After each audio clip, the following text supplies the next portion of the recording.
My granddaughter's bridal shower was supposed to be a joy. Instead, I accidentally saw her text, calling me too basic for the party I was funding. My own daughter agreed. I just smiled, then canceled everything. When the guests arrived at an empty venue, pure chaos erupted. This is just the beginning. Like, share, and tell me where you're listening from. For years, I have been the family villain. Not the loud, dramatic kind, but the quiet one. The one everyone ignored, or spoke about in hushed tones, or just plain dismissed. I was the person who always showed up, always helped, always paid, and was never truly seen. My efforts, my sacrifices, they were just expected. Holidays, birthdays, anniversaries, graduations. I was always there, providing, supporting, often funding. Yet my presence was as unremarkable as the wallpaper. No thank yous, no real appreciation, just quiet acceptance, or sometimes, outright neglect. It built up inside me, a slow, steady pressure over decades, like a forgotten kettle simmering on a back burner. Then came Chloe's bridal shower. Chloe is my first granddaughter, Brenda's daughter. She was getting married, and I, being the ever-reliable family bank, offered to cover the cost of a lavish shower. I wanted her to have a beautiful day. I even volunteered to help coordinate some of the details, just to feel involved, to feel like I was contributing more than just money. A few weeks before the shower, I was helping Chloe finalize the guest list on her laptop. She had stepped away to take a call, leaving her messaging app open on the screen. A new message popped up in a group chat titled, Chloe's Bridal Crew. My eyes drifted to it, not meaning to snoop, but it was right there. My heart sank. Grandma Abigail is so basic. Can you believe she suggested those awful party favors? Chloe's message read. My breath hitched. Basic? Awful? I had thought those favors were charming, little handmade soaps. I remembered the hours I spent looking for just the right ones. It was a stupid, small detail, but the word basic hit me hard. It was like a label stamped onto my entire existence. Then I scrolled up a bit, seeing more. Chloe's friend, Tiffany, replied. Girl, she's old school. Just smile and nod. Take her money and let her think she's helping. And then, my own daughter, Brenda. My heart shattered. Exactly, Tiffany. Just let her handle the big stuff, the venue, the food. We'll make sure the actual party isn't too Abigail. It was a punch to the gut. Not just Chloe, but Brenda too. My own daughter. It confirmed everything I had ever suspected. Every quiet dismissal, every half-hearted thank you. They didn't just not appreciate me. They actively mocked me behind my back. They saw me as a wallet, an ATM, and an embarrassment. I didn't cry. There were no tears. Not immediately. Just a cold, empty feeling spreading through my chest. A profound sense of betrayal.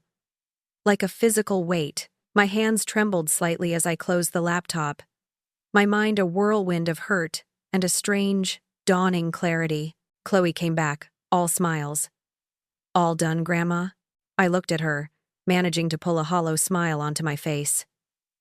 Later that evening, sitting in the quiet of my living room, the words echoed in my head.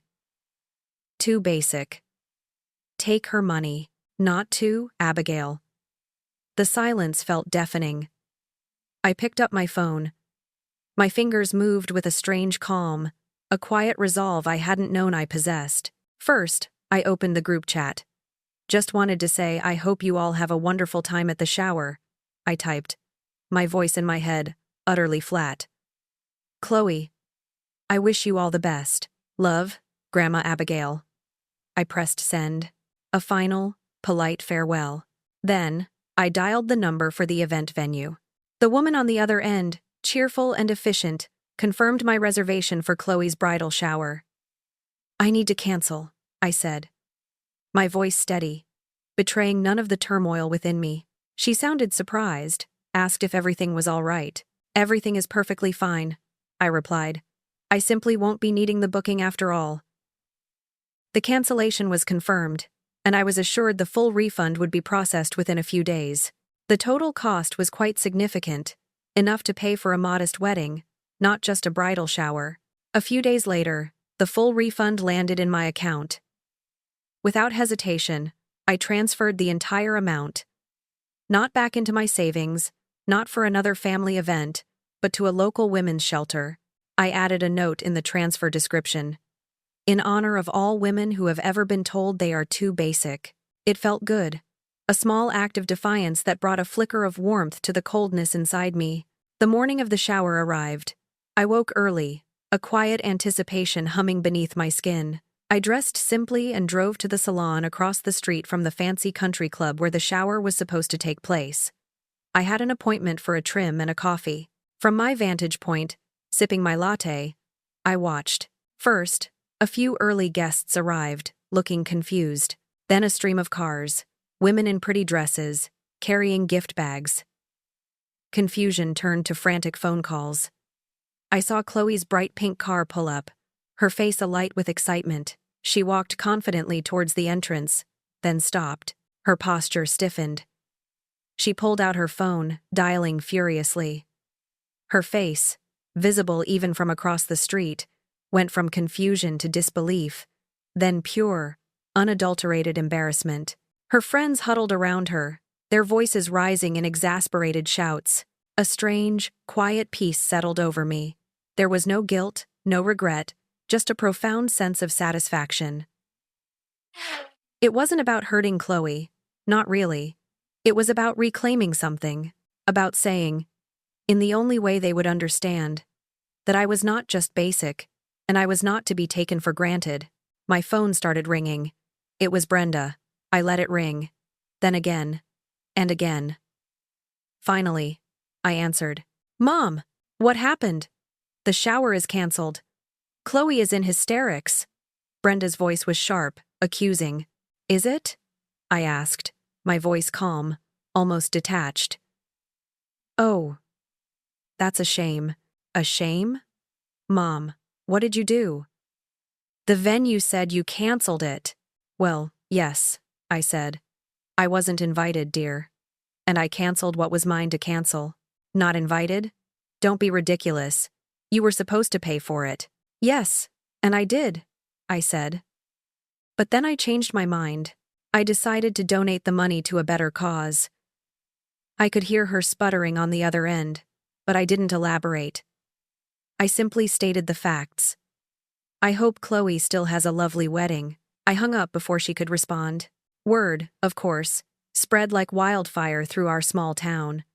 Abigail, the villain, had canceled her granddaughter's bridal shower. The gossip hummed, painting me as spiteful, cruel, and selfish. For the first time in my life, everyone was talking about me. Everyone noticed me. And oddly, it felt good. It felt like I was finally visible, even if it was for all the wrong reasons. That night, I started a journal. A plain, leather-bound book. I began writing, not just about the shower, but about everything. Decades of dismissals, betrayals, thankless gestures, every slight, every moment of being taken for granted. It was painful, but also strangely liberating. As I wrote, I realized something powerful was waking up inside me. A long dormant part of myself, tired of being the quiet, overlooked Abigail. This was just the beginning, I knew. An explosive new chapter was opening, and I was finally ready to write it. The journaling had begun to stir things in me, pulling up old memories I thought I had buried. I was sitting at my kitchen table, a half-filled page in front of me, when a knock came at my front door. It wasn't a familiar knock. I rarely had unexpected visitors. I opened it to find a young woman standing there, maybe in her late 20s, with bright, curious eyes and a warm smile. She held a small, professional-looking camera bag. "Excuse me," she began, her voice soft but confident. "Are you Abigail Hayes?" I nodded slowly, a little wary. "My name is Maya," she said, extending a hand. "I'm a documentarian.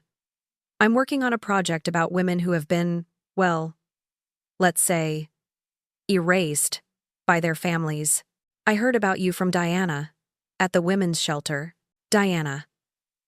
The name brought a flood of memories. Years ago, I had volunteered at a local women's shelter. Diana was one of the women who came through, a young mother fleeing a terribly abusive situation with a tiny baby in her arms. She was terrified, broken, and had nowhere to go. I had spent hours with her, listening, offering practical help, and just being a calm presence. I remembered holding her baby, a little girl, for a few precious minutes, feeling a connection that went beyond simple charity. I had told Diana that she was stronger than she knew, that she deserved more, and that she could build a new life for herself and her daughter. She had looked at me with such gratitude, her eyes wide with hope. "Diana," I repeated, a small smile touching my lips. "Yes, I remember Diana. And you heard about me from her?" Maya nodded.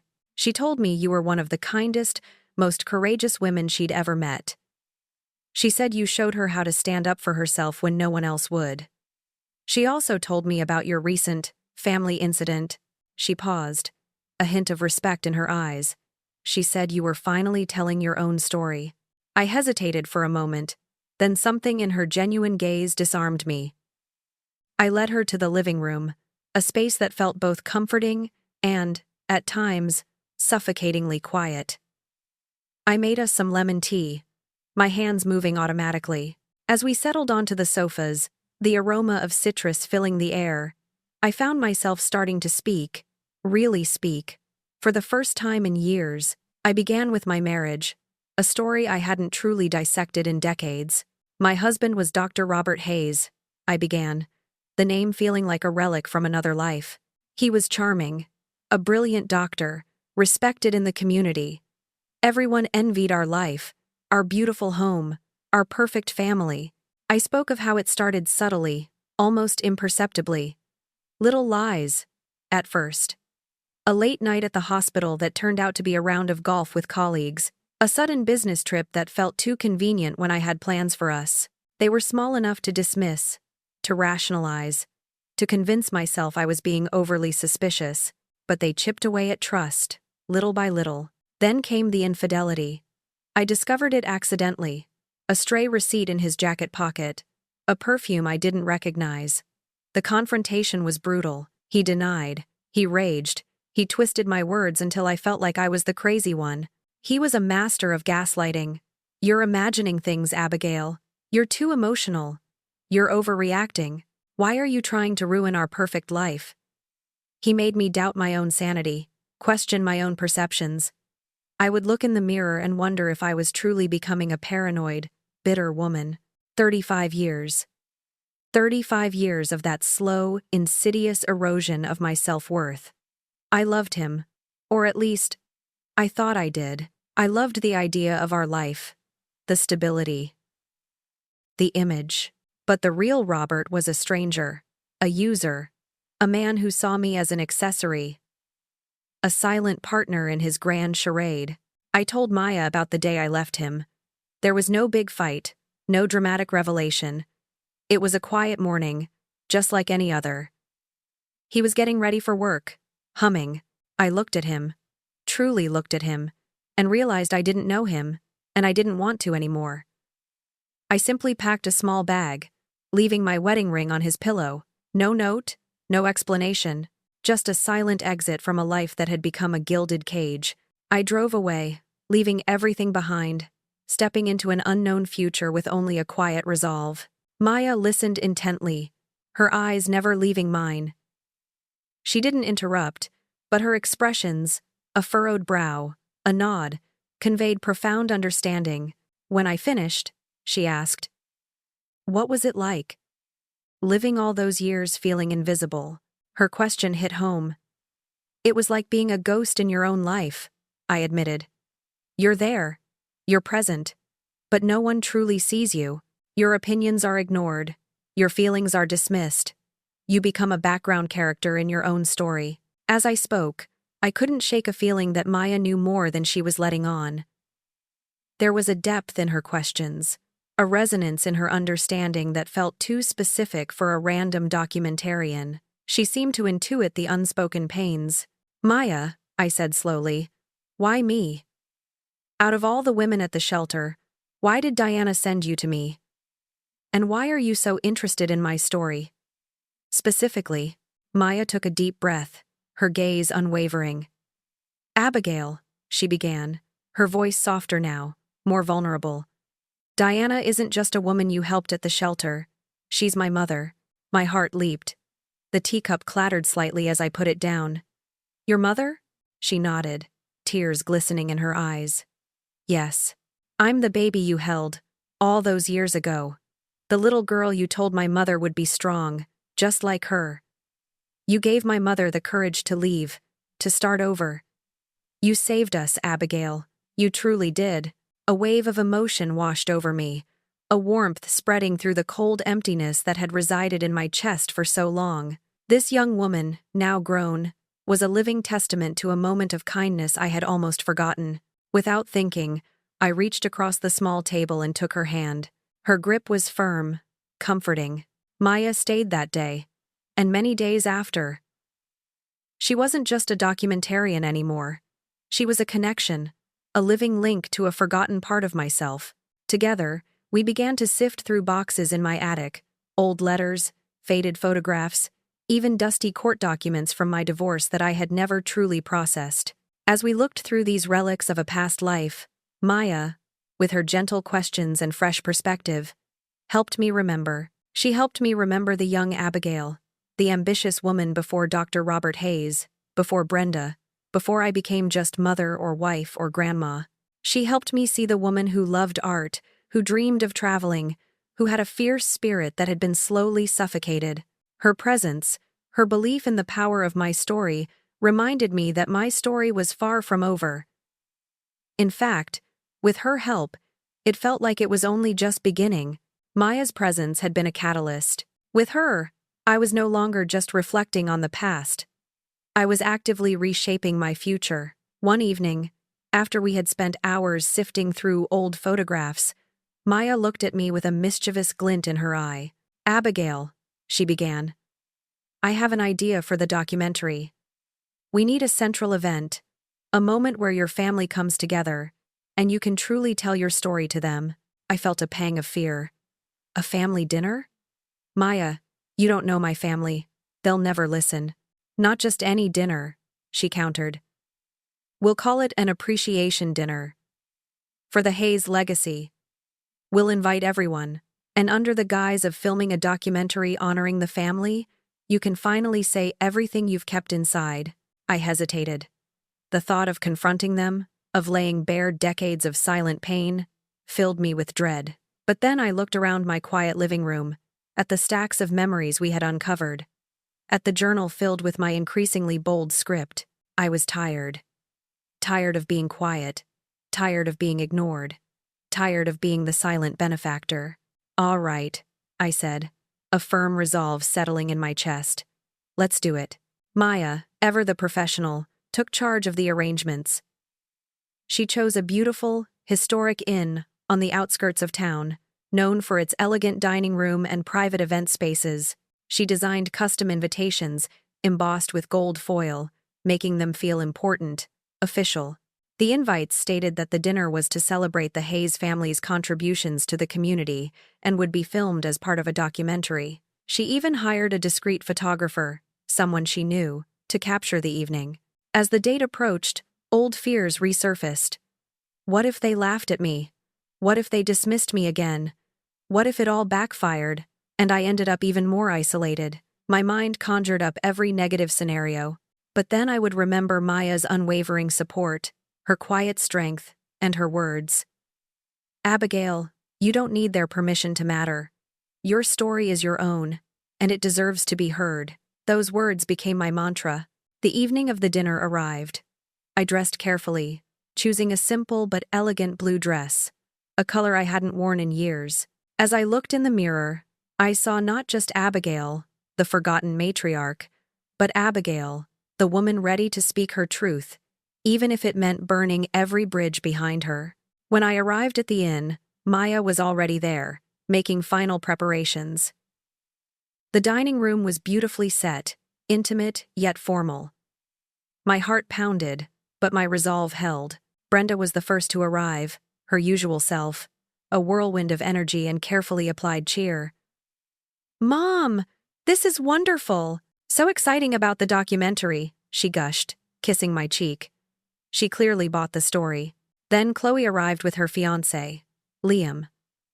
Chloe looked a little uncomfortable, avoiding my gaze, but offered a polite hello. Liam, a kind young man, was genuinely pleased. My two sons, Robert Jr. and David, arrived shortly after, along with their wives, some cousins, and a few close family friends.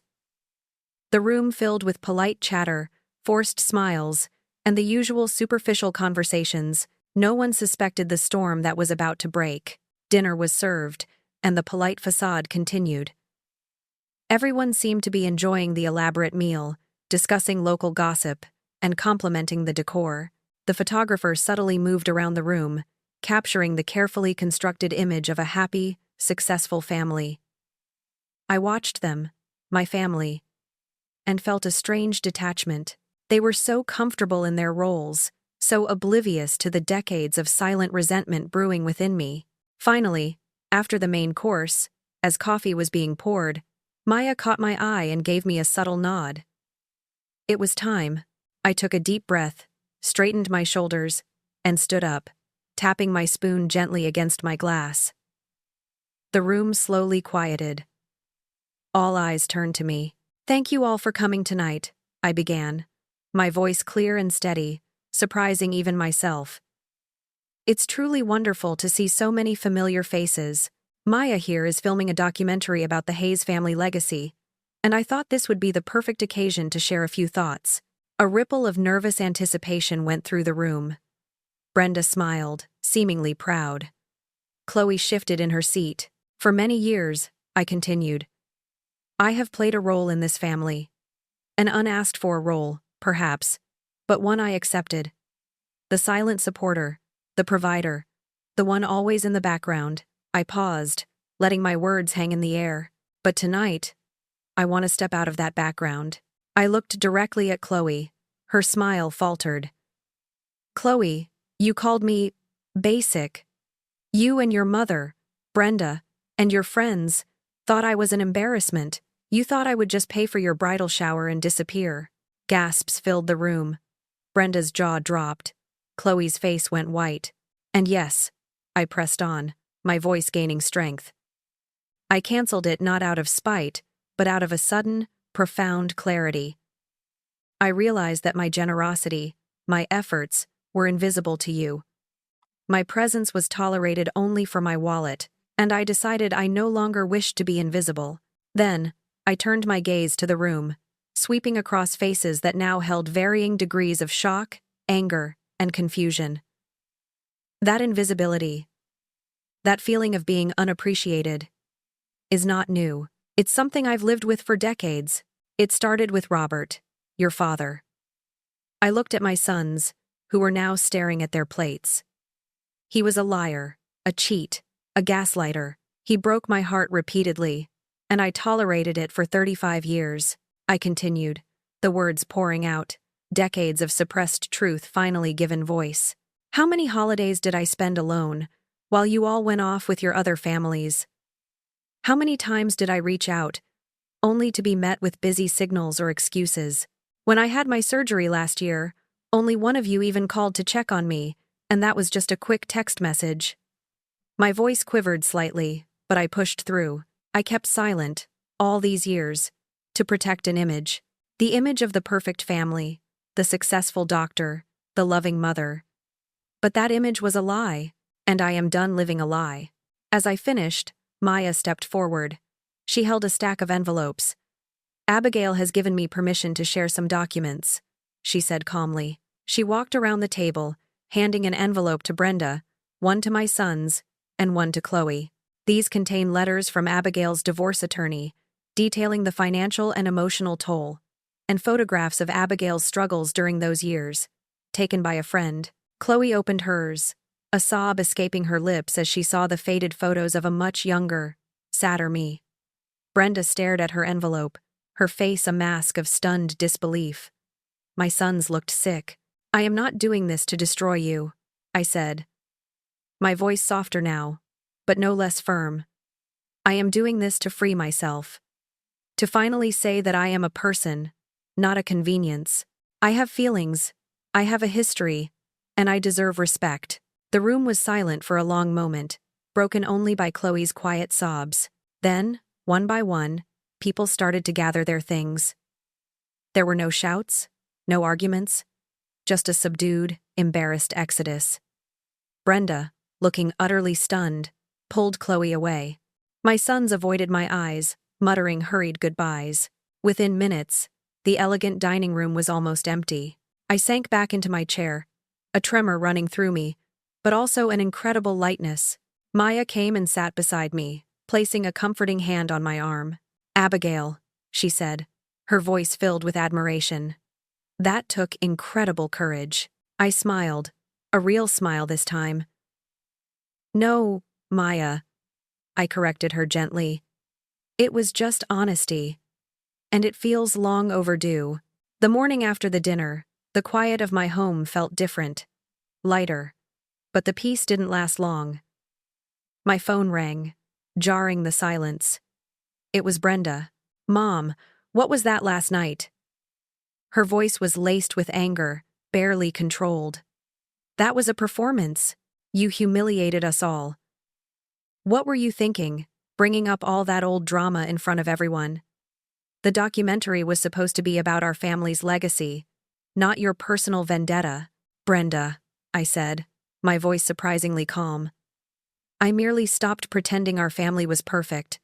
I stopped playing a role I was never cast for. If you felt humiliated, perhaps you should reflect on why that is." "This is insane!" she shrieked. "You're ruining everything. Our reputation, Chloe's wedding, everything." "No, Brenda," I replied firmly. "I'm not ruining anything. I'm taking back what was taken from me.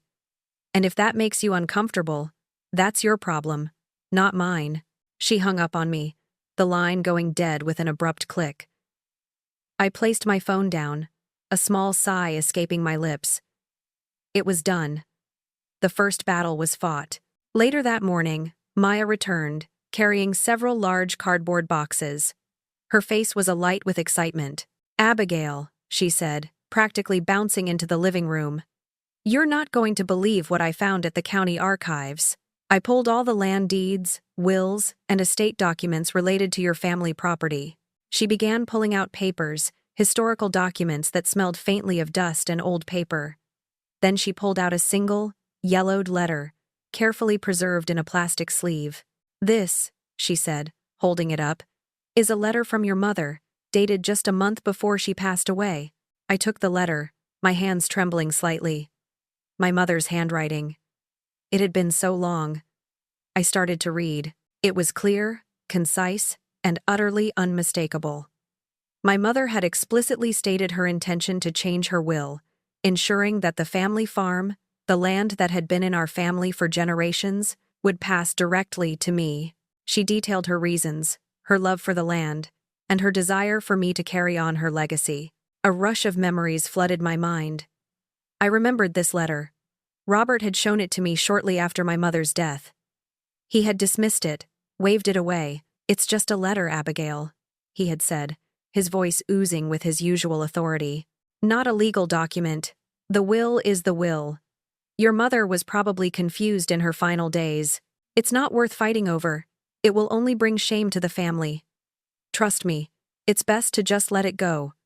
We have enough." He had convinced me, as he always did, that I was being foolish, that I should simply accept the status quo. I had trusted him. I had always trusted him. "He told me it was invalid," I whispered, the words barely audible. "He told me not to fight for it." Maya's expression hardened. "He didn't just tell you it was invalid, Abigail. He never submitted the new will. He buried this letter and ensured the original will stood, which left the farm to him. He stole it from you, plain and simple." The full weight of her words crashed down on me. The farm. My family's legacy. The place where I had spent my childhood, where my mother had taught me to garden, where I had dreamed of raising my own children. It wasn't just land. It was a piece of my identity, a connection to my roots. And Robert had stolen it, methodically and cruelly, using my trust against me. The shame he spoke of was a shield for his own greed. A cold fury settled in my stomach, replacing the earlier lightness. This wasn't just about money, it was about betrayal on a scale I hadn't fully comprehended. He had not only cheated on me, gaslighted me, and dismissed me, but he had also actively stolen my inheritance, my mother's legacy, and by extension, my future. "Call the lawyer, Maya," I said, my voice firm. "We're going to fight for this. Every single inch of it." Within the hour, my phone rang. It was Robert. His voice was not the usual smooth, authoritative tone I was used to. It was strained, tinged with barely concealed rage. "Abigail, what is this nonsense I'm hearing about the farm?" he demanded, skipping any pleasantries. "Are you really going to drag our family through the courts over something so petty? Think of the children, Abigail. Think of Brenda, of the embarrassment this will cause." "Oh, now you care about embarrassment?" I retorted, a bitter laugh escaping my lips. "You didn't care about embarrassment when you were cheating on me, or when you were lying to me for 35 years.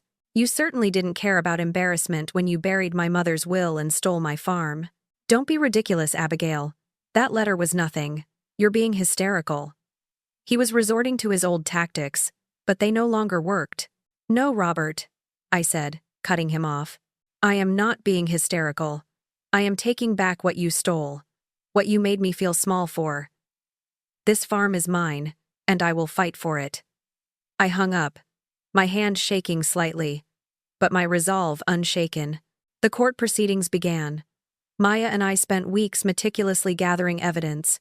We found more old letters, financial records, even an old voicemail from Robert where he vaguely mentioned taking care of my mother's estate, sounding far too pleased with himself. Maya was a whirlwind of efficiency, a relentless investigator. The courtroom felt cold and impersonal. Robert was there, looking surprisingly diminished. The confident, charming doctor was replaced by an older, slightly stooped man, his usual composure rattled. His lawyer tried to paint me as a disgruntled ex-wife, driven by bitterness. But I knew the truth, and Maya had helped me arm myself with it. My lawyer, a sharp, no-nonsense woman Maya had recommended, presented my mother's letter to the judge. It was the centerpiece of our case. She argued that while not a formally amended will, it clearly indicated the testator's intent, and Robert, acting as executor, had a fiduciary duty to honor that intent, or at least not actively suppress it for personal gain. When it was my turn to speak, I stood tall. I looked directly at Robert, who flinched slightly. "Your Honor," I began, my voice clear. "For years, Dr. Robert Hayes made me feel invisible. He gaslighted me, he manipulated me, and he made me doubt my own memories, my own worth. He told me this letter was nothing, that my mother was confused. But I know my mother. I know her heart. And I know she intended that farm for me. I have been silent for too long, Your Honor. I won't be gaslit into feeling invisible, or unworthy, or crazy. Ever again. This farm is more than just property. It is my legacy, my connection to my past, and my stake in the future. I am here to reclaim it." The judge looked from me to Robert, then back to the letter. After a tense deliberation, the verdict came down. In my favor. The judge ruled that the clear intent of my mother, coupled with Robert's suppression of the letter and his role as executor, constituted a breach of trust, and the farm was to be returned to me. Outside the courthouse, a few local reporters, drawn by the Hayes name and the drama, were waiting. Maya had discreetly alerted them. As I stepped out, a small smile touched my lips. "Mrs. Hayes," one reporter called out, "what do you have to say about this victory?" I looked directly into the camera, my gaze steady. "I'm not here to ruin reputations," I said, my voice strong and clear. "I'm here to reclaim mine, and to make sure that no one, especially a woman, is ever made to feel invisible again." The day I finally stepped onto the farm as its rightful owner, the air felt different. Cooler, cleaner, filled with the scent of damp earth and old wood. The farmhouse stood, weathered and tired, its paint peeling, the garden overgrown. The barn sagged, leaning precariously. It was a picture of neglect, a physical manifestation of everything I had been denied. Yet, as I stood there, a profound sense of peace washed over me. This was sacred ground. I closed my eyes, letting the memories wash over me. My mother's gentle humming as she worked in the kitchen garden, the smell of freshly baked bread, the feel of rough bark against my cheek as I climbed the old oak tree, running barefoot through fields of tall grass, my laughter echoing in the summer air. This land held every happy memory of my childhood. Every moment I felt loved and truly seen. For the first time in decades, standing on that forgotten land, I felt utterly, completely whole. A few days later, Maya joined me, her energy infectious. She walked around the property, her eyes alight, seeing not just the decay but the immense potential. "Abigail," she exclaimed, turning to me, "this isn't just a farm. This is a sanctuary. We can transform this into a women's retreat center, a healing space for invisible women. Just like you used to be. A place where women can come and rediscover themselves, find their voices, and heal from whatever battles they've fought." My initial vision had been much smaller. I had only been thinking of repairing the old porch swing, perhaps planting a new garden. But Maya's idea, grand and ambitious, resonated deep within me. A place for other women who felt like ghosts in their own lives? It was perfect. It was a legacy far greater than any financial inheritance. And so, we began. It was slow work at first, just Maya and me, clearing debris, pulling weeds, patching holes.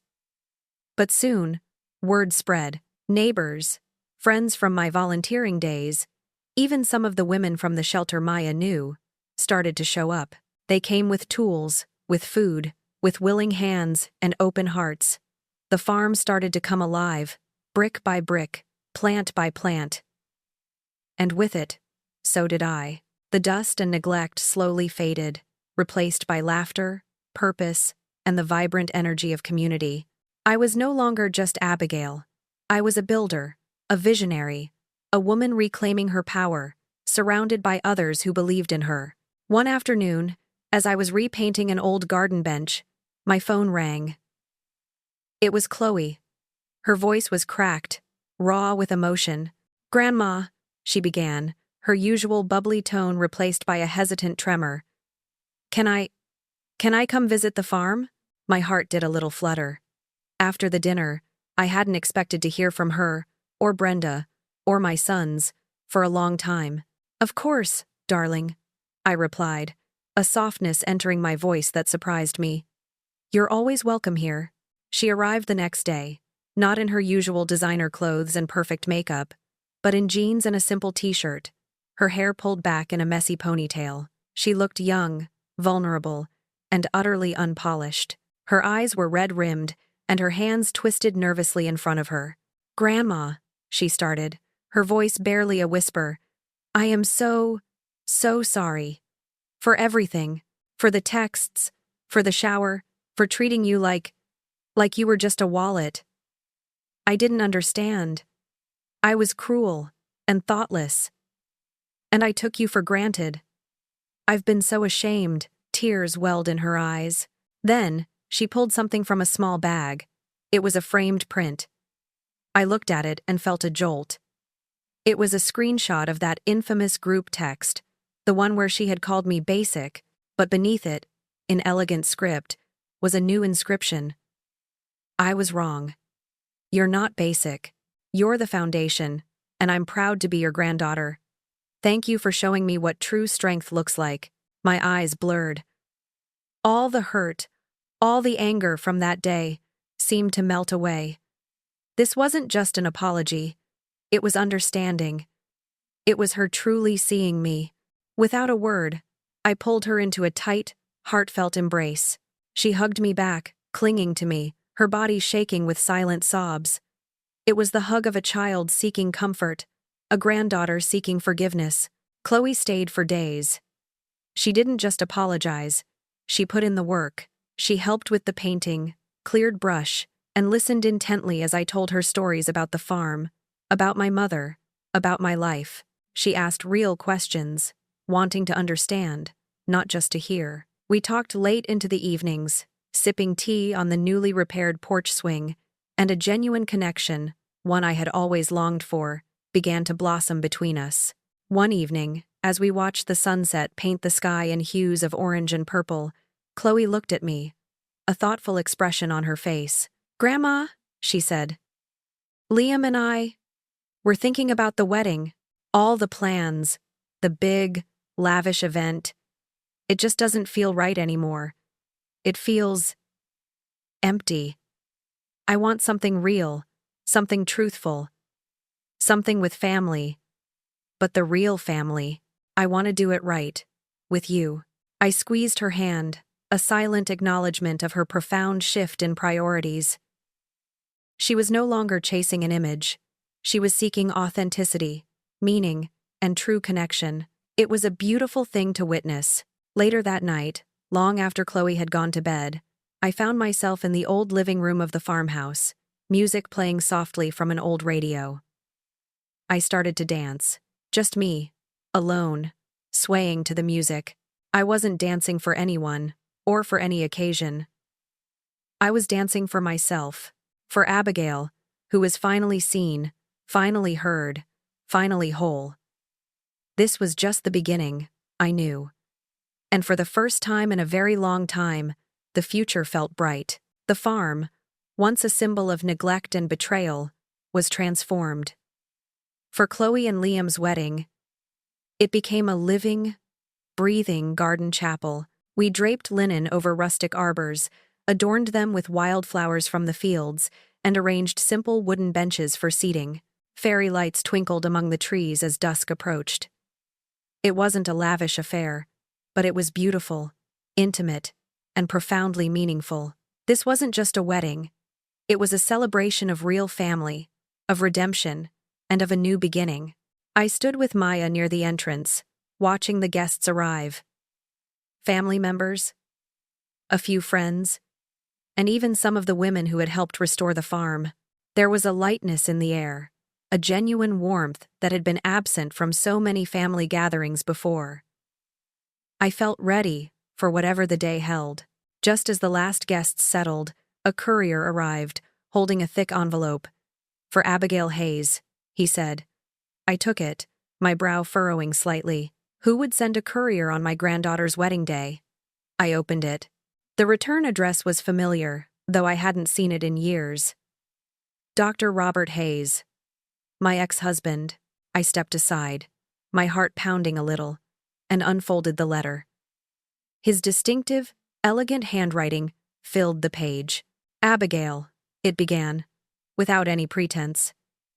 "I heard about the wedding on the farm, and I heard about your retreat center.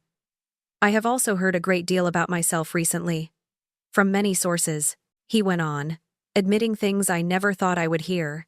He spoke of his own insecurities, his need for control, and how he had resented my quiet strength, my resilience, when it didn't conform to his image of me. He confessed to deliberately burying my mother's will, to gaslighting me, to orchestrating my isolation. He acknowledged his wrongdoing, not with excuses, but with a stark, raw honesty that was unlike anything I had ever received from him.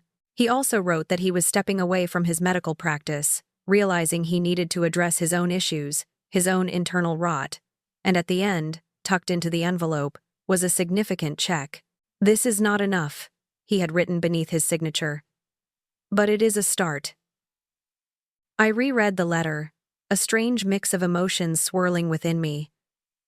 It wasn't an apology in the way most people would expect, but it was an acknowledgement, a raw, honest admission of his profound failures and the pain he had caused. It was a recognition of my worth, not as a victim, but as a woman who had endured and, against all odds, flourished. It wasn't about revenge. It was about being seen, finally, by the man who had worked so hard to make me invisible. I folded the letter carefully and slipped it into the worn pages of my mother's old Bible, which I carried with me that day. Then, the music started, a simple, soulful melody played on an acoustic guitar. Chloe appeared at the top of the aisle, not in a traditional white gown, but in a flowing, cream-colored dress, her hair adorned with wildflowers, her feet bare on the soft grass.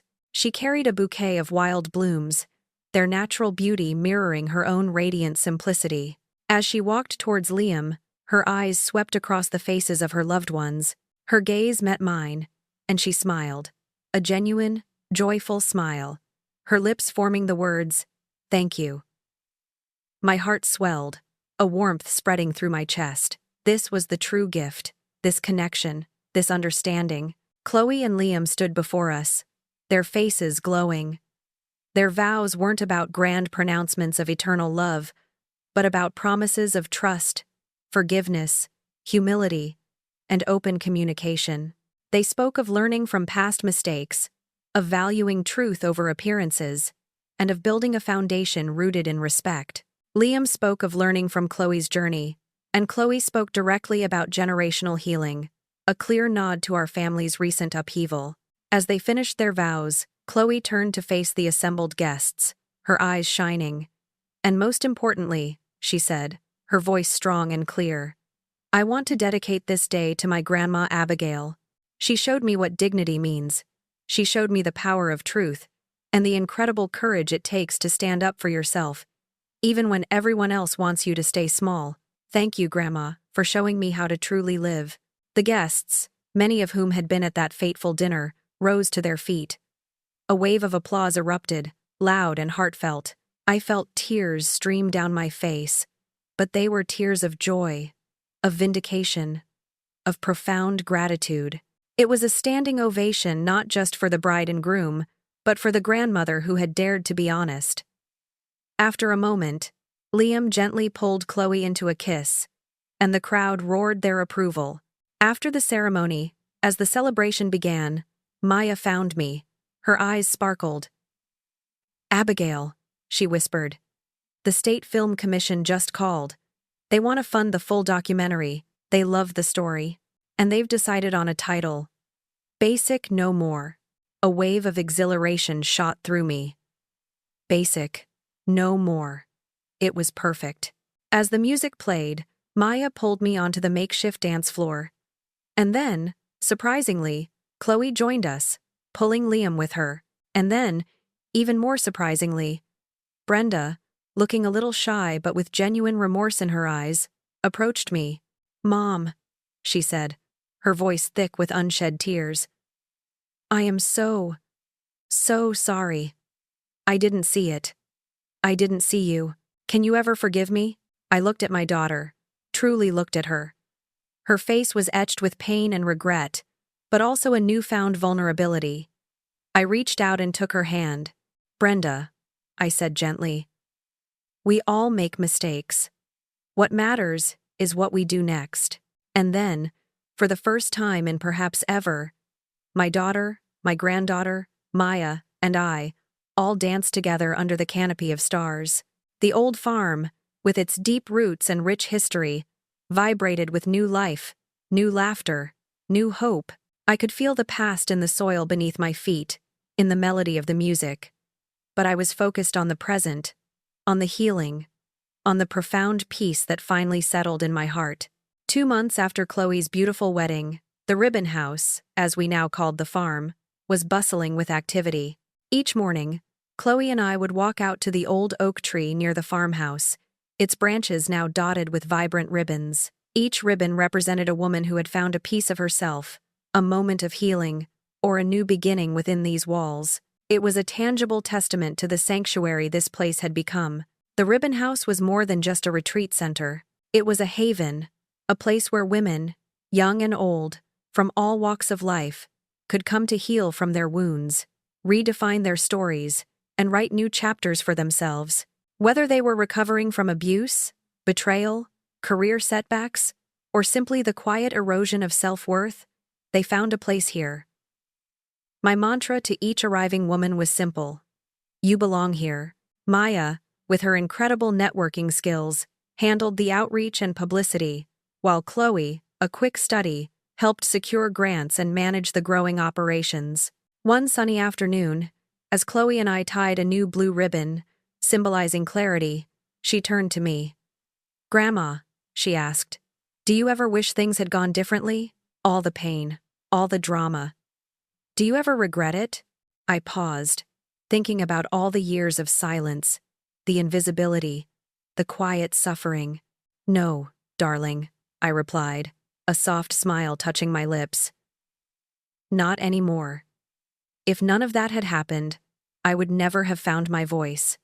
I would never have found this. I gestured to the thriving farm around us, to the ribbons fluttering in the breeze. Chloe squeezed my hand. I'm so proud of you, Grandma. I looked at her, my heart full. And I'm proud to be your legacy, my dear. I responded, knowing she understood what I meant. A few weeks later, Maya burst into the farmhouse, her face alight with excitement. Abigail! Chloe! You won't believe it! The documentary, Basic No More. It's been accepted into Sundance. We hugged, cheering, tears of joy streaming down our faces. Our story, my story, was going to reach countless women. It was going to show them that they weren't alone, that they too could reclaim their voices and rewrite their narratives. The premiere at Sundance was surreal. Abigail, Maya, and Chloe, a trio representing strength, healing, and intergenerational connection, walked the red carpet. Flashes popped, reporters asked questions, and for the first time, I felt no discomfort. I felt strong, empowered, and incredibly grateful. During the Q&A session after the screening, an older woman stood up, her voice trembling. I haven't spoken to my daughter in 20 years, she confessed, tears in her eyes. After watching this film, I realized how much I need to make amends. You've inspired me to reach out. Thank you, Abigail. Her words, echoing in that grand theater, were more profound than any award could ever be. Upon returning to the farm, a quiet sense of accomplishment settled over me. In my mailbox, tucked among the usual bills, was a plain white envelope. No return address. Inside, a single handwritten note. I see you now. There was no signature. I knew immediately who it was from. Robert. And for the first time, his words held no power over me. I realized I no longer needed external validation. Not from him, not from anyone. I had become the woman I needed to be, for myself, for the ribbon house, for all the women who would find their way here. I walked out to the oak tree, a deep sense of peace in my heart. Among the blues and greens and yellows, I tied a new ribbon, a vibrant red one, symbolizing fire, courage, and rebirth. As I tied it, I whispered, Abigail Hayes, survivor, matriarch, free. 1 year passed, and the ribbon house flourished beyond anything I could have imagined. What started as a small dream had expanded into a movement. There were now several cozy cabins for longer stays, a flourishing greenhouse providing fresh produce, and a dedicated voice room where women could practice public speaking, journaling, or simply find a quiet space to reflect. The documentary's success had brought in more funding and volunteers, allowing us to help even more women. Despite all this outward growth and inner peace, there was one lingering shadow, one unresolved conflict that still sat quietly in the corner of my heart. My relationship with Brenda. We had danced at Chloe's wedding, and she had apologized, but our deeper wounds, the decades of unspoken issues, hadn't fully healed. Then, one sunny afternoon, as I sat on the porch, a familiar car pulled up the gravel driveway. Brenda. She stepped out, not in her usual polished attire, but in casual clothes, her hair a little disheveled. She looked vulnerable, her shoulders slumped, her usual facade gone. She walked towards me, her gaze meeting mine, and I saw a sincerity I hadn't seen in her eyes in years. Mom, she began, her voice cracking. Every time, I see something new. Something I refused to see before. She sat beside me, her hands clasped tightly in her lap. I saw myself. Mom. I saw how I contributed to your invisibility, how I took advantage, how I let Dad manipulate me into thinking you were just there. I looked at her, my heart aching. Brenda, I said softly, you were a child then, and later, you were caught between us. No, she interrupted, shaking her head. I was an adult. I chose convenience over truth, Mom. I chose the easy path because confronting Dad, confronting our perfect family image, was too hard. And I let you pay the price for it. Tears streamed down her face. Real tears. Not the performative kind. She pulled an old, faded photograph from her pocket. It was a picture of us, decades ago. Her as a little girl, clinging to my hand, both of us smiling brightly. I miss that, she whispered. I miss us. Can I volunteer here, Mom? Can I help at the ribbon house? I want to make amends. I want to be part of something real. My vision blurred. I reached out and pulled her into my arms, holding her close. Oh, Brenda, I choked out, my own tears starting to fall. This is your home too. Always. That night, the porch light glowed softly. Abigail, Brenda, Chloe, Liam, and their new baby, little Leo, sat together. No grand discussions, no dramatic revelations, just quiet conversation, shared laughter, and the comforting presence of family, truly mending what had been broken. It was a picture of healing, of forgiveness, of a future finally being built on truth. 5 years later, the farm was a symphony of life. Children's laughter echoed across the fields, mingling with the hum of conversation and the soft clucking of hens. The ribbon house was no longer just a project. It was a vibrant community, a testament to what healing and purpose could create. Chloe and Liam's son, Leo, a bright and energetic boy, chased butterflies in the meadows, a symbol of the new life flourishing all around us. The Ribbon House initiative had grown significantly, gaining national recognition. We found ourselves in Washington, D.C., a long way from my quiet farmhouse, accepting a prestigious award. Abigail, Maya, and Chloe, holding little Leo, stood proudly on the stage.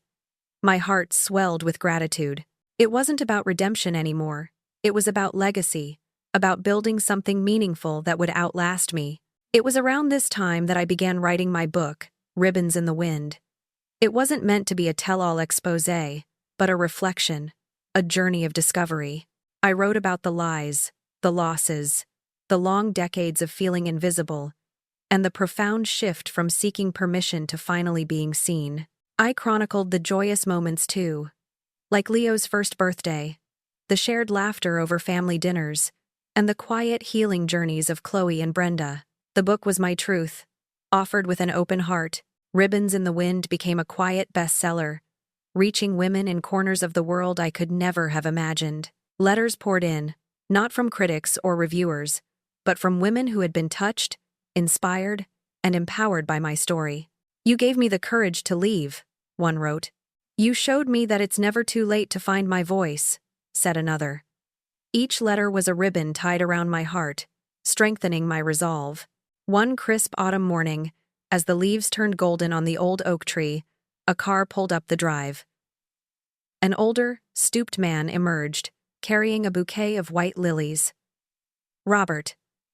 My ex-husband. He looked different, smaller, his once confident stride now hesitant. He walked towards me, his eyes filled with a vulnerability I had never seen. Abigail, he said, his voice raspy. I came to apologize. In person. I was wrong. About everything. He looked around at the thriving farm, the laughter of children. You built something truly remarkable here. Something good. I looked at him, truly looked at the man who had caused me so much pain. The anger, the bitterness, had long since faded, replaced by a quiet understanding. Robert, I said softly. But I won't forget what you taught me, that I never needed your permission, or anyone's, to matter. We stood there for a moment, the autumn breeze rustling the leaves. There were no more grand pronouncements, no dramatic scenes, just a silent understanding. He nodded, a single tear tracing a path down his weathered cheek. Goodbye, Abigail, he murmured, and then he turned and walked back to his car, leaving the white lilies on the porch swing. A profound sense of closure washed over me. Later that day, Maya, Chloe, and Leo joined me at the oak tree. Together, we tied a final ribbon, a pure white one, symbolizing truth and new beginnings. On it, I had written, She rose in silence, and the world finally listened. On my 72nd birthday, the ribbon house buzzed with a celebratory party. Family, friends, and countless women who had found healing here gathered. I stood before them, a slice of cake in hand, my heart overflowing. For years, I began, my voice clear and strong. I thought being basic meant being invisible, unremarkable. But I've learned that basic women are the foundation. They are the ones who quietly hold up families, rebuild lives, and carry generations forward. We are not basic, we are essential. I then took out a new ribbon, a rich red velvet one, inscribed with gold lettering. This ribbon, I announced, is for every woman who ever thought it was too late. It is never too late to find your voice, to reclaim your story, to truly live. As I tied it to the tree, I realized, with a deep sense of peace, that I was not just a woman of 72, I was eternal, a part of the wind that carried the ribbons, a thread in the tapestry of countless lives. And then, the unexpected. Among the birthday cards and well wishes, a plain envelope. Inside, a single sheet of paper, a typed message. My name is Beatrice. I'm your sister. My breath caught in my throat. My sister? I remembered hushed family whispers from my childhood, vague mentions of a twin sister who had supposedly died at birth. It was a painful subject, always quickly dismissed. My mother had grieved profoundly, and the topic was taboo. But this letter felt real. There was a phone number. My hand trembled as I dialed. A hesitant voice answered. Beatrice? I asked, my voice barely a whisper. Yes, she replied. Is this Abigail? It's me, I said, tears already blurring my vision. I thought you were gone. Me too, she sobbed. I always felt like a piece of me was missing. I finally found the courage to look for you. We talked for hours, sharing fragments of our separate lives, the strange, persistent feeling of a missing piece in our souls. We had been separated at birth, adopted by different families, a secret kept to spare my grieving mother. Within weeks, Beatrice came to the farm. Her arrival was profound, like looking into a mirror of myself, a weathered, loving reflection. We embraced, two elderly women, separated by a lifetime, finally finding each other. She had my eyes, my laugh lines, a similar quiet strength. Beatrice moved into the guest house on the farm, quickly becoming an indispensable part of the ribbon house. She started her own ritual at the oak tree, tying gold ribbons, one for every lost year. These are for defiance, she'd say, her eyes sparkling, to show that even time can't stop the truth. I looked at my life, at 72, surrounded by family, chosen and reunited by a legacy I had never imagined. My life was still expanding, still unfolding, still surprising me. The best stories, I realized, were the ones that refused to end.